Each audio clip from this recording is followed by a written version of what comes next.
We are live, folks. Me and Big Nish. Say hi to the people, Big Nish. How's everybody doing? Hey, we're back early this week. I Yeah. love it. I love it. Having fun with it, talking sports. We got March Madness. The tournament is crazy right now, about to go into the Sweet 16. And that's why we're dropping the episode a little early, because we kind of wanted to get a video out, get some content out there before the craze starts back up. And we thought today would be a good day for that. A lot going on in sports right now, as usual, year-round thing. We are huge sports fans. If this is your first time watching, we're just two Philadelphia sports fans, but we like sports in general, and we'll talk about all teams, all sports. And March Madness seems to be the type of season to be able to talk about a bunch of teams, because there is a whole lot of teams in the tourney, and all they do is play games nonstop. When that thing first starts, it's game after game after game, and it was amazing. It was fun. Niche, is your bracket busted by now? Or, we are all in the pools. Is your bracket in shambles, or how are you standing right now? My bracket is still standing. All the teams that I predicted in the Final Four are still there.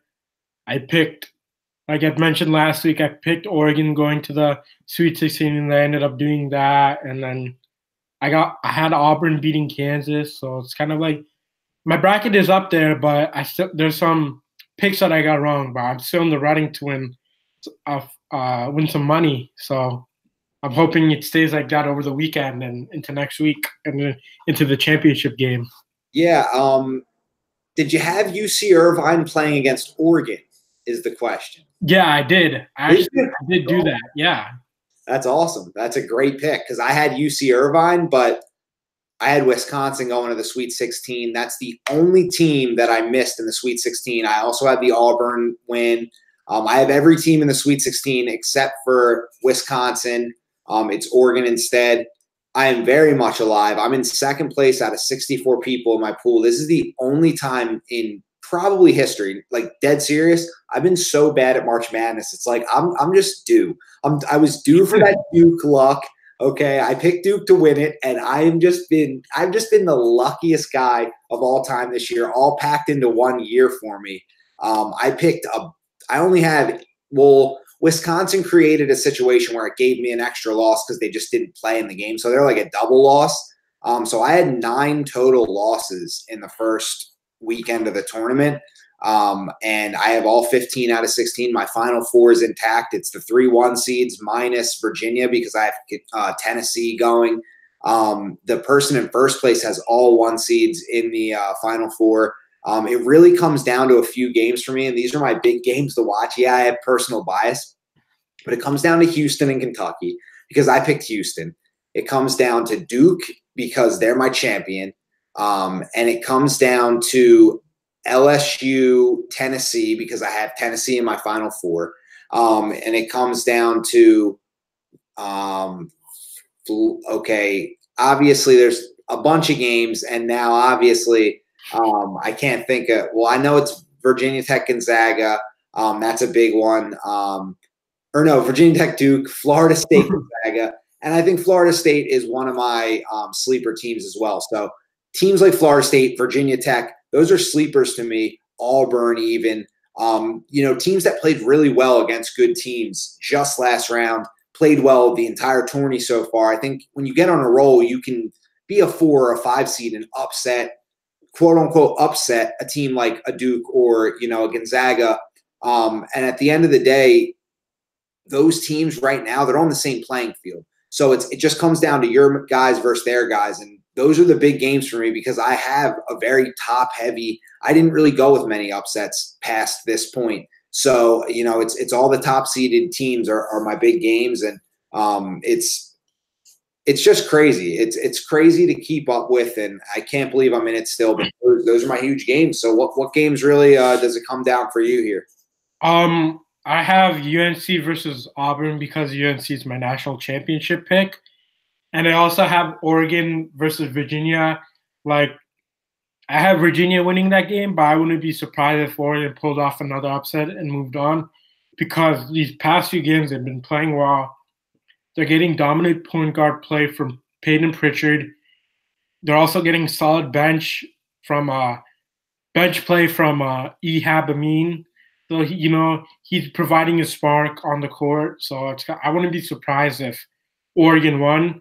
But I do have Virginia winning, and I also have Tennessee playing Virginia in the Elite Eight. So those are the two games I'm pretty interested in. Yeah, that's great that you remembered yours, and I completely blanked on probably my biggest game, because a lot of people have Texas Tech. I have Michigan, and a lot of people in my bracket right now that are around me have Texas Tech going pretty far. So if Michigan, like, one person has Texas Tech in their Final Four, that's right below me, and the person in first place has Texas Tech at least advancing this round, but not the next. So it would be huge if Michigan wins this game, and all my other things like happen, like Duke winning. But I feel like Duke, they're 1 seed against a 4. Obviously, they're all on level playing field right now, but Duke is supposed to be, all those teams they're supposed to win. They gotta win. I'm hoping they all win. I don't know if it's really gonna happen, but I do have all 4 1 seeds advancing this round. So if that happens, and then it comes down to Houston over Kentucky and Michigan and Texas Tech for me, and those things would be monumental. But I'm sure everyone's got their own scenarios, like you said, and I think you have a little bit of Oregon bias. Am I right about that? Yeah, I used to go to the University of Oregon, so I kind of like watched these guys played in person, so I kind of know what I'm expecting. And when I was watching the Pac-12 tournament, it's kind of like I knew what to expect from them, and I didn't expect them to make the tournament, but they did. And then, like I said before, they've just been playing extremely well, and it's kind of like, and I didn't think Wisconsin would be a good matchup for Oregon, but they ended up playing, and then I picked Oregon to beat UC Irvine, so it's kind of like you always got to have in your bracket. You always got to have like a sleeper team make it to either the Sweet 16 and the Elite Eight. So I had Oregon. Yeah, that's true. I went really safe. Like I said, I have a lot of the top seeds advancing, and that's kind of how it turned out, other than Oregon. So I'm kind of glad that I did that, but I picked the right top seeds, like Auburn over Kansas, and things like that. So, moving on from the tourney, we could talk all day about it. It was an unbelievable weekend, all these games on, and we loved it. But there's another unbelievable kickoff this weekend. Last Thursday, the March Madness tournament kicks off, and this Thursday, MLB Opening Day, the debut of Bryce Harper in Phillies pinstripes, the debut of JT Realmuto in Phillies red, and Gene Segura and Andrew McCutchen in this new Philadelphia Phillies core and team. That's very exciting. And then there's a couple other games to watch. Orioles, Yankees, D-backs, Dodgers, and Mets, Nationals are 3 huge other debut games. You're looking at the Nationals without Bryce Harper. You're looking at, obviously just an NL East matchup with the Mets. Yankees are always all eyes on them. And obviously the Dodgers, D-backs, it's 2 good NL teams. And then I'm sure, the Red Sox, I didn't really look at them, but do you have any games that you're looking forward to other than those for MLB Opening Day, or those? I'm kind of like interested in the Phillies opener because of Bryce Harper. He's going to be playing in Philly in Philly red. So I'm kind of looking forward to that. And nothing else, just like, the MLB season's 162 games. It goes from late March to late October. So there's kind of like spaces where you can pick and choose where you want to watch. But yeah, it's going to go on forever. And I'm mostly I keep an eye on the regular season, but I'm more interested in the postseason because that's when all that crazy stuff happens, and that's when the champion is crowned. So yeah, no, I agree. It's a slow season. It's not exactly my favorite, but I am really excited for the Phillies, and I am a Phillies fan. Obviously, we're Philadelphia fans, and it's just going to be exciting. Even though it's not my favorite sport, I think that the things that the Phillies did to their roster, it reminds me of another GM named Howie Roseman, who we'll get to later in the show. And when he makes those aggressive moves, and that's what I like. And Elton Brand made those aggressive moves to bring a couple guys to the Sixers to help them become that franchise that they've sought since Iverson, since that championship caliber franchise, that dominant franchise. So I think Elton Brand, Howie Roseman, and the moves they made kind of reflect what the Phillies did. And it just seems like it's an exciting time for Philadelphia in general. So I'm riding the wave. I'm getting on board with baseball season, and I'm excited for it for the first time in a while. Honestly, I think it's going to be a lot of fun. I got my Bryce Harper jersey. You can actually see it in my closet I believe that. Yeah, I can see it. I was going to ask you, was that your powder blue Bryce Harper jersey? Yeah, and it is. I would go get it, but I don't feel like, doing all that. And, I just am going to chill out and I'll debut it on Twitter at some point. I don't want to ruin it right now on this kind of terrible grainy screen, but the debut, the Bryce Harper jersey will come. I'm going to the Dodgers-Phillies game end of May 31st, I believe it is. And it's going to be a great time.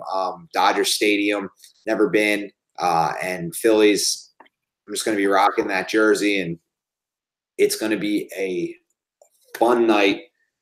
Hopefully the Phillies get a win. But MLB opening day, that's what's up next, and that's big. So, the NFL now made a couple rule changes, and a lot like baseball, you can use replays in obscure places where the league didn't want them used before.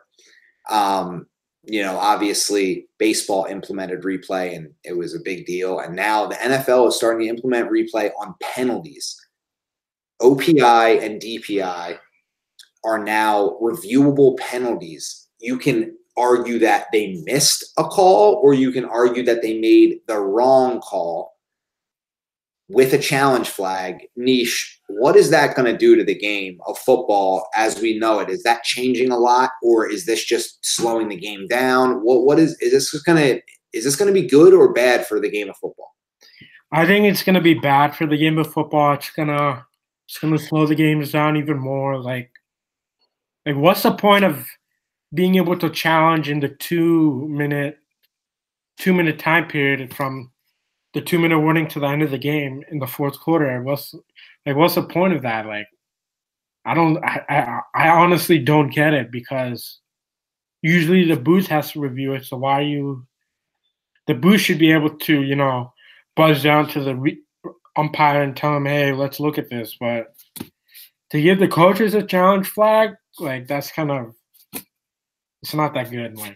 Yeah, I feel that. I think that they're just trying to make the games a little more in the hands of the players more so than the refs. It's a little weird that a penalty can be challenged. I think that there's going to be a lot of – it's just going to come down to some judgment at times. Where I'm nervous is when a guy kind of grabs a guy a little bit and there's no call because it didn't really look that bad, and then the guy throws a challenge flag and the refs feel pressure to maybe reverse it because, whatever the case is, maybe they made a wrong call earlier or something, and it's just they're going to a make-up ticky-tacky call that gets reversed because a guy kind of just hit the guy's arm or something while the ball's in the air. I just feel like it's going to be really bad. I think it's going to be those things are going to be bad, but I think it will be good when they get the calls right. I guess it's going to even out, but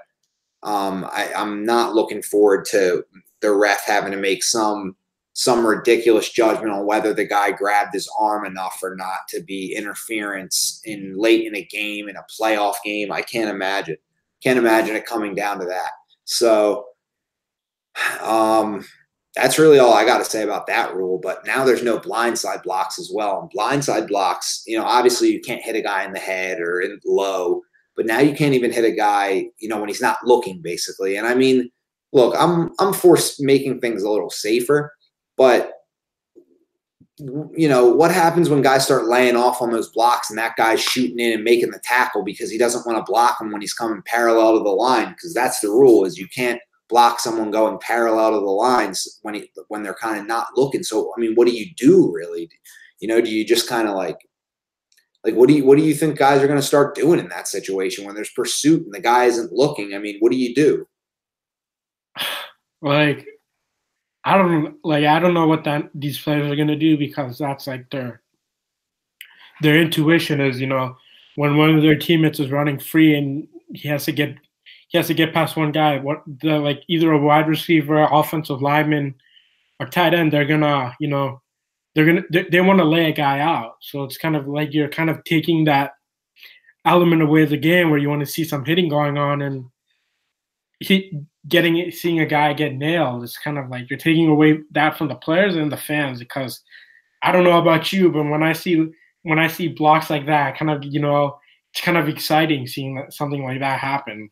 Yeah, it gets people juiced up, and I mean, it's not about hurting people, and I never want to hurt someone, but part of the reason that this sport is so heavily liked and watched is because of those crazy hits. And they're almost making it to the point where they're just proving like now the sport of football doesn't even need that much like crazy hitting to be watched. Like it's at an all-time high in all its views and things like that. And people just love it. The drama of it, going on social media and arguing about it and debating about it and having rivalries with other fan bases. You can do that on social media now. So like it's almost like no matter what kind of rules they implement, people are going to watch it either way. And hey, if it's entertaining, it's entertaining. But they are taking a little entertainment value out of it. I personally don't watch it for the big hits and all that. I mean, they're fun to see and stuff like that, but I never watched it for that.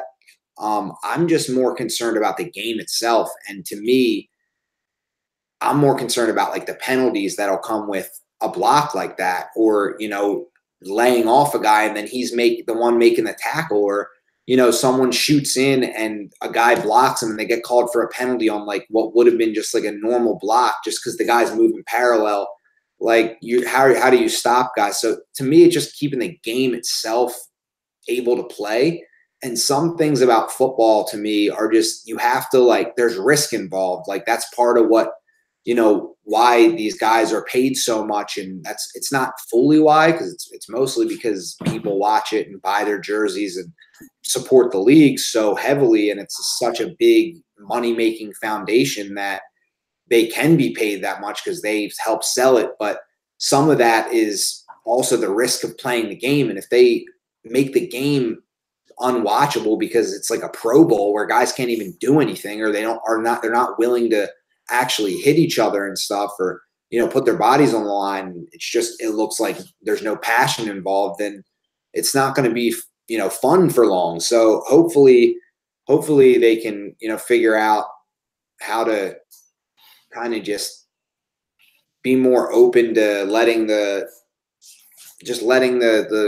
league play out how it is, because, you know, if they keep eliminating things, it's just going to make the game unwatchable. And I don't want to watch a Pro Bowl. As, you know, you can see like 20, 30 years from now, guys don't want to get like these. I mean, obviously they wouldn't want to get any brain damage and like something bad happens. So they just don't even really play hard, and people still watch a watered down product, but like what looks like the Pro Bowl. But I hope more so that technology to create better helmets and things like that, and padding, come out, and hopefully they can figure out how to get safer in other ways than changing the game of football.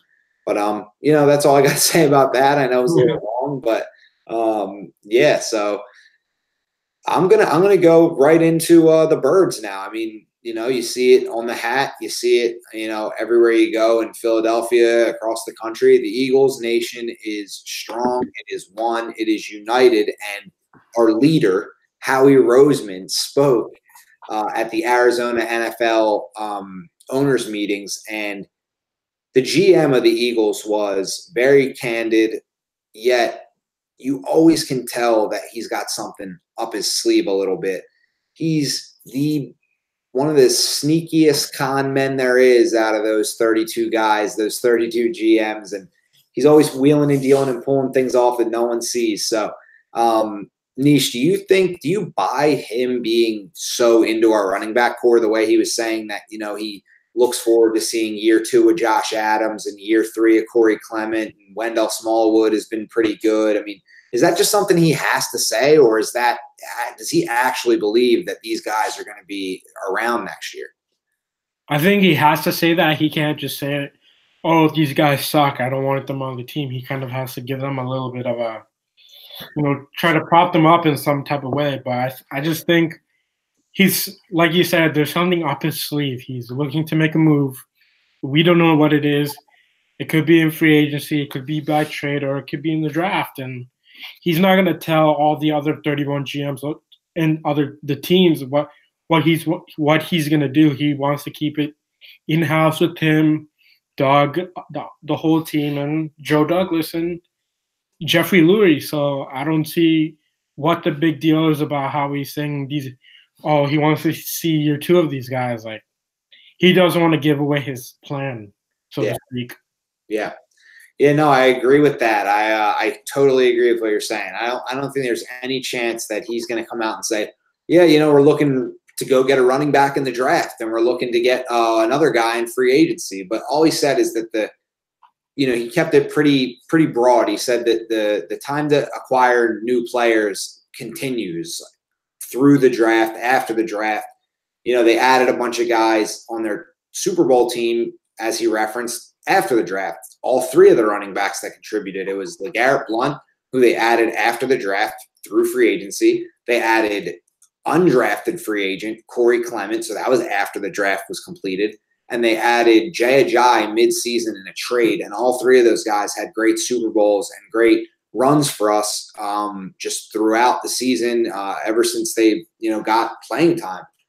So I think Howie's onto something here. I think he knows that it's all about building in the trenches. And I really like how he explained what his mindset was going, through this free agency process and the new league year opening. He highlighted that he wants to, see the team be able to bring back guys that were on the team in years prior. Not meaning anything about Vinny Curry and Deshaun Jackson. That was just coincidence, but they want to lock up their own players. They want to be known as a team that locks up their own players and keeps, their best players in-house. And they feel that that's a great culture building, foundation, as well as something that will keep the team as a contender for a long period of time with the same guys. And I really like that. They signed Jason Peters. They extended Jason Kelsey. They brought back Isaac Seumalo. That's 3 offensive linemen that they got. We talked about their moves on this series plenty of times. Did you watch Howie Roseman's press conference and feel a little bit more confident in his plan after he spoke than before you saw it? Yeah, I think so. I think he kind of put a lot of people on edge on what he was going to do, but I think he kind of, quelled that after his press conference and just, reassuring Eagles Nation that, hey, he's got this. He's going to do whatever's best for the team, and he's not going to, do anything that's going to hurt them. So, yeah, I agree. I think that he has the best interest of the team in mind for sure. And I think the way he explained, the pickups of Malik Jackson and the trade of Michael Bennett was really reassuring. He said that Michael Bennett played a really big role for the Eagles, rushing the inside as an inside rusher, especially on 3rd downs. And he's absolutely right. That's exactly what they did. So they went and found a guy in Malik Jackson who's an interior defensive lineman, which we had a vacancy at. And he can rush the passer and, get in and make plays. And they moved on from Timmy Jernigan, who's actually still available in free agency. But Malik Jackson is a guy that they saw and they coveted because of that similar skill set to Michael Bennett as far as rushing from the inside, especially on 3rd downs where he can really get after the quarterback. And that's the goal. You get teams into 3rd and longs and you set your pass rushers free, and Malik Jackson and Fletcher Cox in there are going to be absolutely dynamite as a duo, as they're both in their prime of their career. They're both playing their best football. Malik, he for the last 3 years, I'd say he's been a consistently good defensive tackle. Now, last year he was benched. Obviously, we all know that. His run defense was criticized, but we'll see how he eats right next to Fletcher Cox, who's top 2 defensive tackle in the NFL, along with a great rotation and defensive line with depth, quality players all over the place. Brandon Graham, Derek Barnett. So Malik Jackson was a great pickup. And then you also added Vinnie Curry and Deshaun Jackson, 2 former Eagles, and how he said of them that they know these guys, they have a relationship with these guys, and that's what the NFL is about, building a relationship, knowing what you're getting, knowing the motivations of that player, and understanding how they're going to come in and fit in this locker room and how hard they're going to work to play. And the fans and the city appreciate players that play hard, and guys that know that and enjoy that and thrive off of that will come in here and succeed because of that.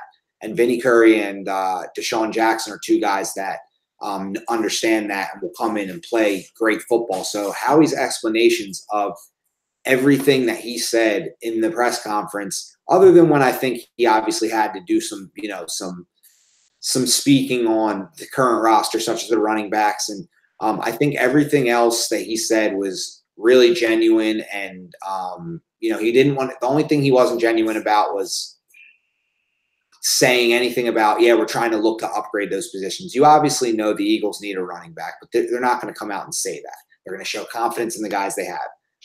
They also have to tell you why they did things. And I think that side of Howie's press conference was absolutely just right on point, right what I wanted to hear. So he's doing a great job so far. I think he really revamped this team, and it changes every year, and we're always going to be out there looking for new players. And I think he did a great job so far. So I can't wait to see the rest of his offseason.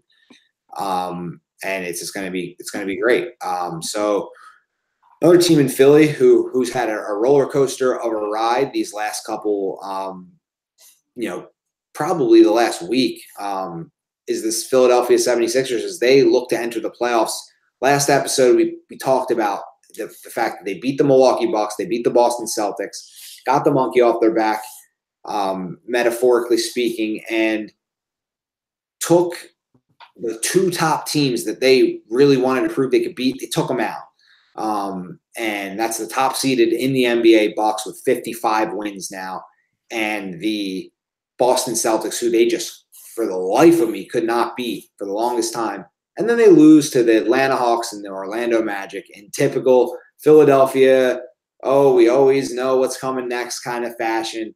But are people overreacting to just a couple regular season losses? I know it's for seeding, but you can't win them all in my book. So an 82-game season, has your expectation changed for this Sixers team going into the playoffs? Do you feel like they could get upset in round 1 or be out round 2, or do you still expect this team to make a deeper run?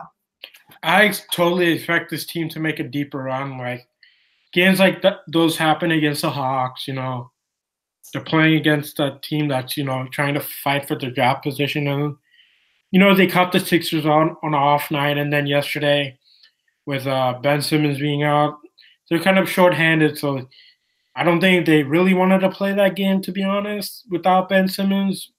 But they lost that game. They got blown out. So it's kind of one of those things where they need to know what's going to happen after you win a big game. You keep that momentum going, and you can't lose it, because if that happens in the playoffs and you're playing that single team for either a week or 2 weeks, they're going to know your tendencies, and you need to check them, correct them, so you can move on. But if they don't correct the things that are happening, they could get knocked out in the first round or second round. But I totally expect this team to make the Eastern Conference Finals. I agree with what you're saying there. It's all about making those adjustments and keeping the momentum going. And I think it's the biggest thing with the Sixers is that they got to keep that tenacity and understand that teams are coming for them. They're an elite team now, and it just kind of happened. Felt like it's happened so quick. It's like, oh man, we win 10 games and Embiid's hurt, and the next thing you know, we're a 50-win team every year, and it's like that happens so quick. And I think they haven't even really been able to like realize they're like an elite team in the NBA, and they have the potential now with these guys that they have to be a threat to win the championship. If not this year, in the next few. So I think that they're going to see teams like the Atlanta Hawks and a young player like Trae Young or the Orlando Magic come out and look to just kind of go at you and beat you and take you down on an every night basis. And now you're kind of seeing you're going to grow a lot of respect as the Sixers fan base. Anyone who hated on the Golden State Warriors, saying that they have all this talent. I mean, you're going to see how tough it is every night to win a game, and to be that good is pretty impressive in the NBA. I mean, teams gun for you every night. You have to be that good every night, and the Warriors really are that good.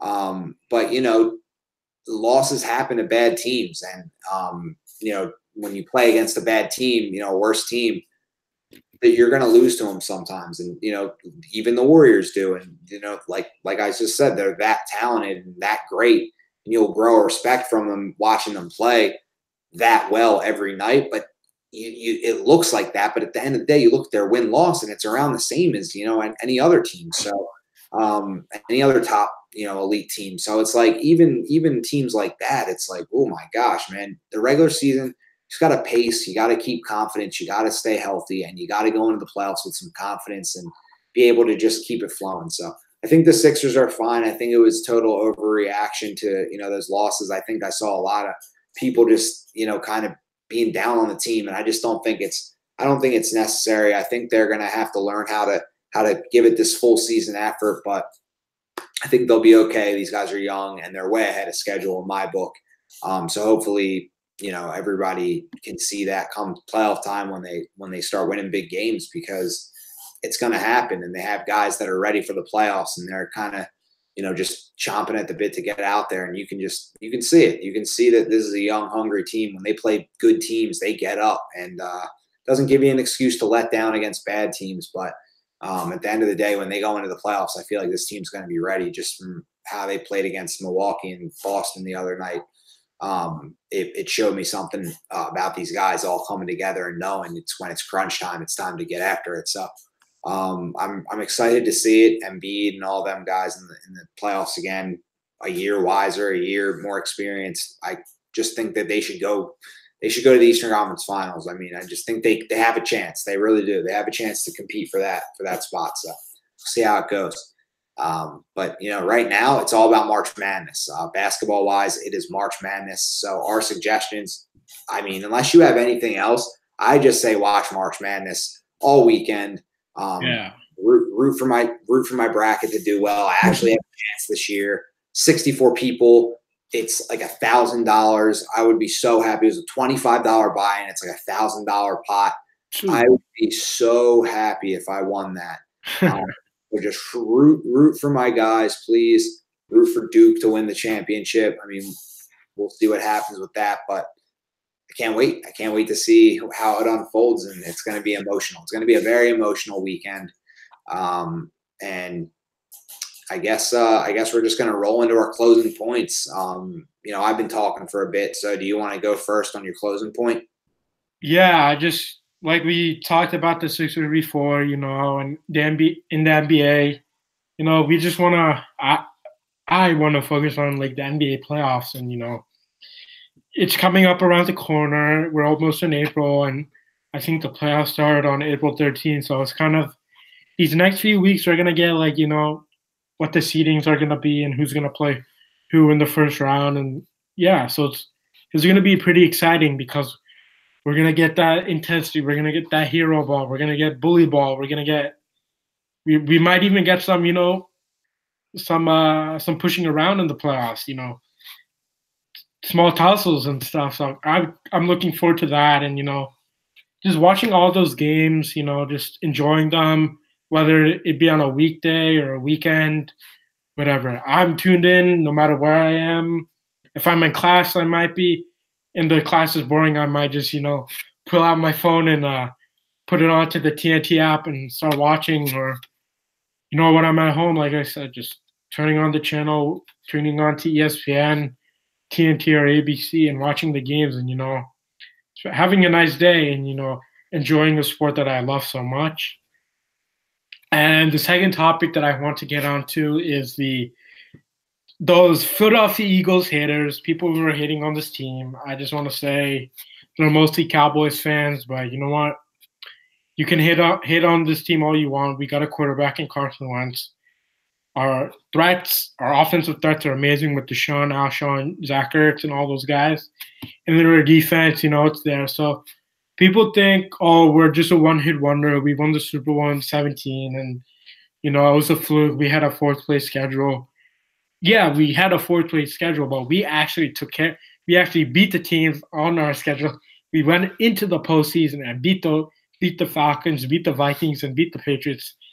Something the Cowboys can say, because they only have 3 playoff wins since either 95 or 96 or 97. So they better keep their mouths quiet, because they can't talk. And the only time they talk is trying to bring up those 5 Super Bowls that happened way before their lifetime, or when they were like 1 or 2 or 3, and saying, "Oh, look at my Super Bowl rings. We got 5. Oh my God! Oh my, when are the Eagles gonna get 5?" So just pipe down.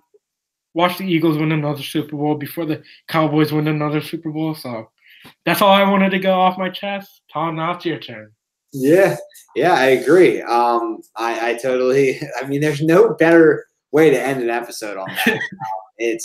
That was great. It's exactly what I was thinking about the Cowboys fans and haters of this team. Yeah, we're not a fluke. We come prepared every game, every week. We've made the playoffs 2 years in a row. Had serious injuries both years and overcame that. So this team's got a lot of fight and has a lot of toughness in them. And speaking of toughness, one of the toughest players ever in Rob Gronkowski retired. He's a guy who got banged up in this game for a couple years and said, "Hey, I'm going to call it quits with 3 Super Bowls and a lot of other metrics that show he could be one of the best ever." So, with him retiring, a lot of Eagles fans talked about the potential of trading Zach Ertz to the Patriots. And I just can't do anything but laugh and shake my head. I mean, come on, that's ridiculous. Just nothing close to realistic or something you look into doing. I just don't think there's any sense behind that at all. We need all the weapons we can get. We'll get a running back. The Eagles will soar on the ground again, but no, we're not trading Zach Ertz to the Patriots. I mean, come on. How you would play there for like another 6 years at a high level with Tom Brady, and Brady could probably play to at least 50 with a guy like that. So, no, we're not doing that. We'll keep all our weapons. Thank you very much. And he'll be a really good security blanket and duo with Dallas Goedert. Those 2 guys are going to tear up the inside of the field with D-Jack stretching it deep on the outside there, and Nelson Aguilar, Alshon. We got a squad. Just need that running back. And I know everyone's thirsty for it, but calm down with the trade Zach Ertz for running back stuff. Just not worth it. You just draft a guy and you hope that he's good. I mean, I'd rather just hope a guy's good than trade Ertz for a guy on the Patriots or some other team. I mean, you're not going to get unless it's Saquon Barkley. I'm not doing the trade, or Ezekiel Elliott. I'm not doing the trade. How do you want that done? You know what I mean? And that's not going to happen. I mean, you don't trade an elite player for a mediocre guy just because you have a backup or whatever the case is. It just doesn't make any sense. So there's a lot of good running backs, but Zach Ertz is top 2 at his position. Arguably the number 1 guy if you depending on what your values are as far as the position goes, and Kelsey's the other one, and maybe George Kittle. But Zach Ertz is an elite tight end, and you just don't trade a guy like that because you're not going to get an elite running back in return. And if you're not going to get an elite running back in return, you're not trading an elite tight end. It's just not going to happen. So that's all I got to say about that. And there's like more, there's more into, well, running back might be more important and we have Dallas Goedert, but it's like, no, you just go get a running back. You don't get rid of Zach Ertz. All right. And that's all I'm going to say about that. So, at the end of the day, all you can do is hope that the Eagles go grab a running back. I know everyone's desperate for one. I'm desperate for one. It's like, It's been too long. But we got to wait and see. So on that note, we're going to have to wait till next week to fill you in on our brackets. I'm Tom Stakes. This is Big Nish. Yep, I'm Big Nish. If you want to have a open sports dialogue, you can do it on Twitter, or you can hit me up in direct messages, and we can talk. And for all the people out there who are they're interested in talking sports with us, just let me and Tom know, and you guys can hop on the show and we can talk some whatever it is, Eagles football, NBA, MLB, all this stuff, NCAA. So yeah, just let us know, and you're welcome on the show. Yeah, bring your own topics to the show, and just throw whatever at us, and we'll all chat about it. So, Big Nish and I just want to say that thanks for viewing, and enjoy March Madness, and we'll sign off and catch up with you next week, and we'll see what happens. Peace. Peace.